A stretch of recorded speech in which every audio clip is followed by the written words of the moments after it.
Nolene, it's the year 2023. Maybe it's time to break free. Olene, which is a greeting used now among my friends and accomplices, is an Aztec word. It means earthquake, movement, and change of heart. Olene is the meme that you find in Aztec mythology and in chronology recorded on the great Aztec calendar wheel that was discovered in Mexico City at the end of the 19th century, I believe, or maybe later. The Aztec calendar wheel is a model of the 5 ages of the Aztec system of time, which was complex and also extremely precise and related closely to the Mayan calendar. So according to the Aztec paradigm of ages, there are 5 ages called the 5 suns. And we are currently living in the age of the 5th sun, which I date chronologically from 3102 BCE to 2216 of the current era, a little less than 200 years to go. And that period of time, which is about 1/5 of the great precessional cycle of 25,920 years, matches almost identically to Kali Yuga of the Hindu calendric system. So the age of the 5th sun in which we live is the age of Kali Yuga, and we live in the closing centuries of that age, and the clock is ticking fast. So I'm here today to say something about this change of heart.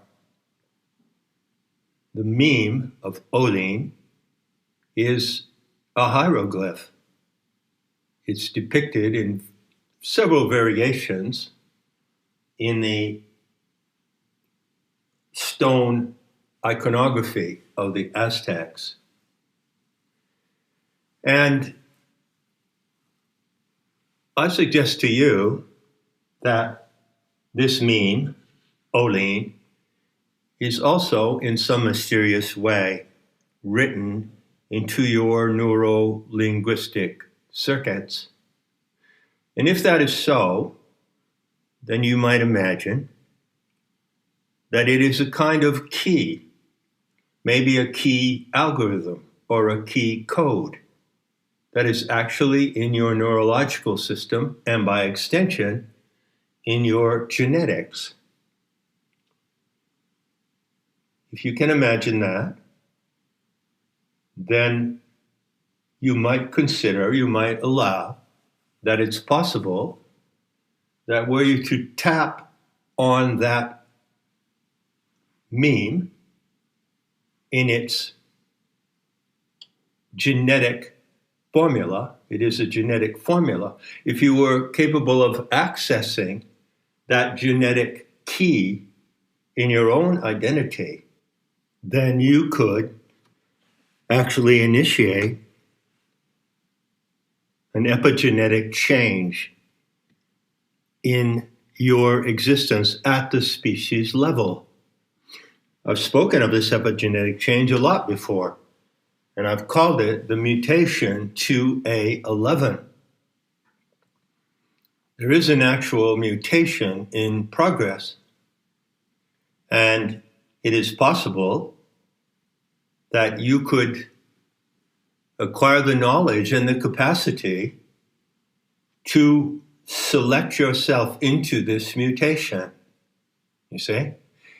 And the way to do that would be to access and activate the source code function represented by the cipher of Olean. This is not fantasy. This is not make-believe. This is not an act of pretending. This is a description of something true, something physical, and something that can be proven. But every single individual has to prove it to himself or herself. That's the way it works.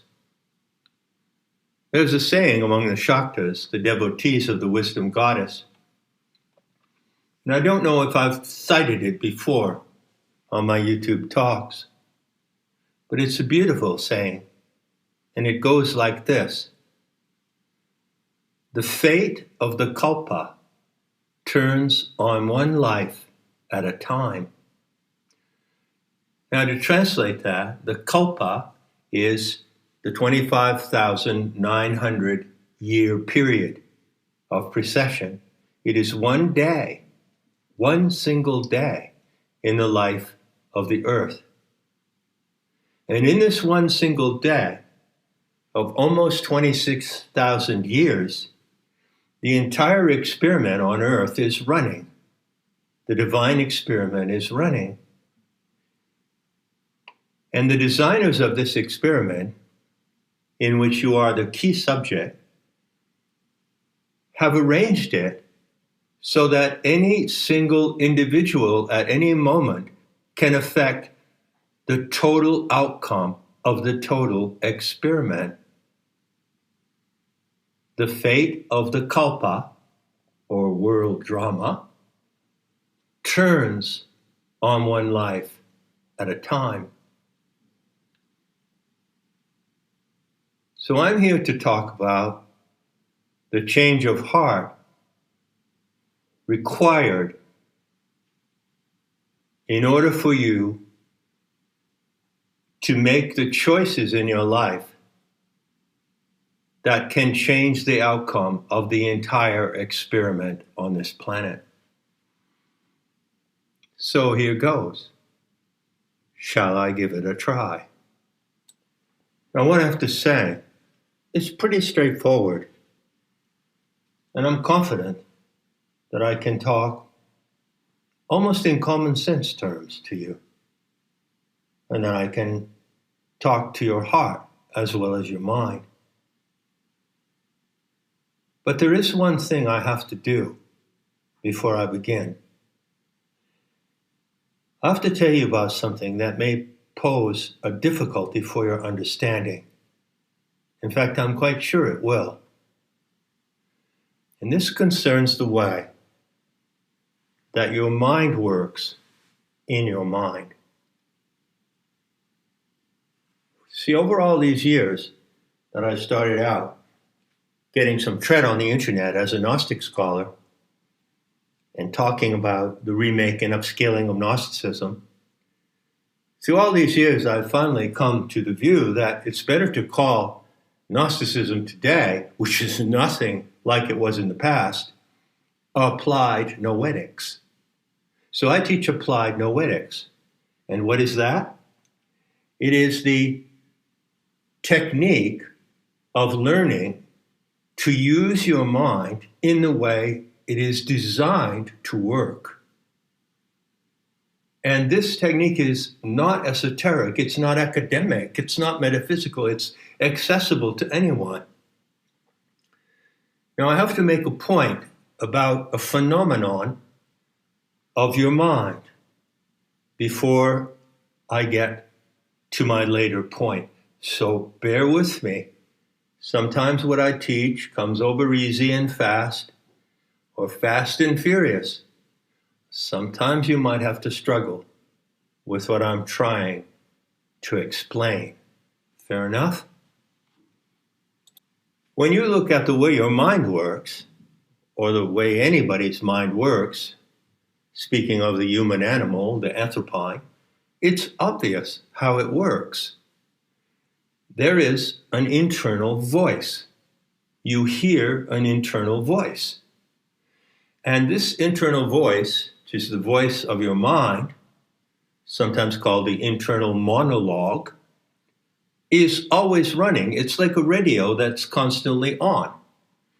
And you have the option to just let the radio play and give attention to what's running through your mind, randomly, perhaps from one subject to another. And you have the option to turn the dial of the mental radio and tune into a channel and concentrate on that. So you could go on a walk and let your mind run randomly and just listen to the internal monologue. Or you could decide, I'm going to go on a walk because I want to think about the new car that I want to buy, or a message I want to send to my mother, or something that I want to record and release on the internet. You get the point. It has an involuntary and a voluntary or elective function. Now let's look at the elective function. So you decide that you're going to use your mind to think about something specific, an idea, a task, a project, a problem, a possibility. Everyone does it all the time. There's nothing mysterious about applied noetics. It always starts from the basics that are already there. But you will have also noticed, and everyone notices, that there is a particular modality that happens with the inner monologue. There is a point, mysteriously, apparently randomly, when you sometimes find that it's actually an inner dialogue. So instead of just letting what's running in your mind play out, you find at certain moments that you're talking to yourself in your own mind, right? Is this mysterious? Is this metaphysics? I don't think so. Everyone has this experience. Now, this is called the interior dialogue, but the technical term for it in applied noetics is duplection, D-U-P-L-E-C-T-I-O-N, or X-I-O-N. Duplection is the mental condition in which you find yourself experiencing a dual voice function in your mind. You're at the source of your own mind.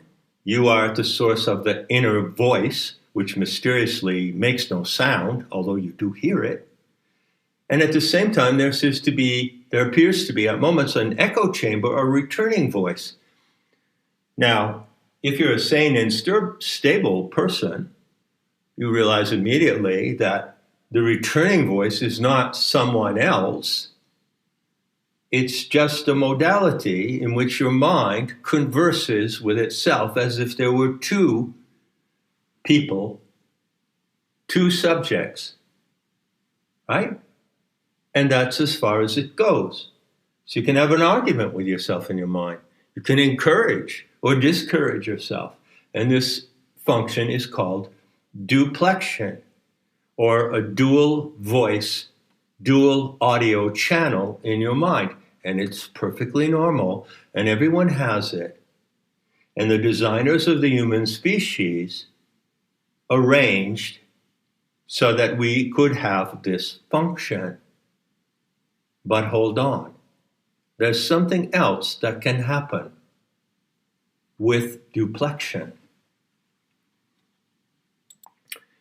Most intelligent and informed people in our time know about the phenomena of schizophrenia, or multiple personality syndrome, borderline personality syndrome. It has a number of psychiatric designations.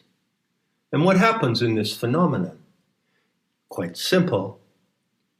A human subject, such as yourself or myself, in the process of duplection, or the internal dialogue, falls under the impression that the other voice is not actually our own.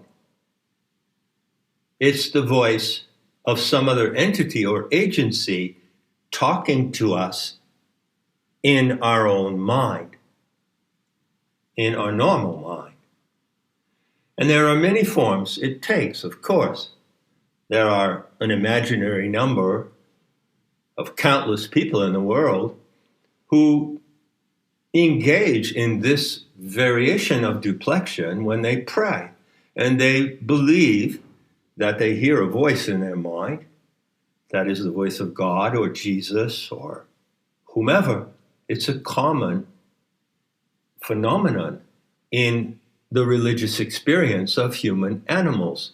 And of course, with schizophrenics and other people who suffer the dissociation and alienation of our society today at the end of Kali Yuga, well, the devil made me do that. The devil spoke to me, or whomever spoke to me. Someone hear their deceased, some people hear their deceased relatives speaking to them in duplection.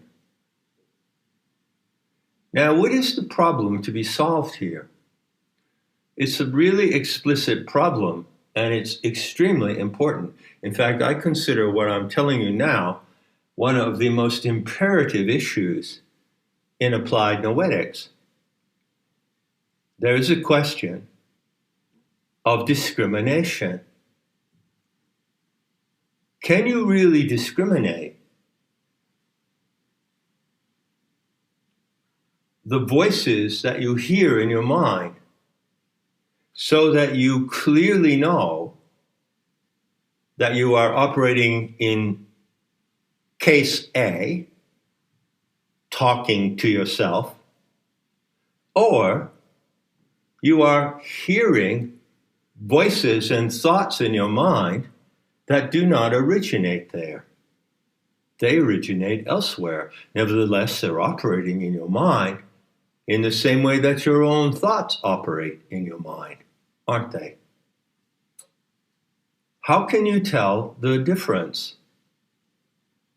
How can you tell when duplection, which is the interior dialogue, is connecting you to a voice or an intelligence that is not actually your own? How can you know that? So far, so good. This is a preview of a talk you can find at full length for free on nematta.org on the page of Planetary Tantra.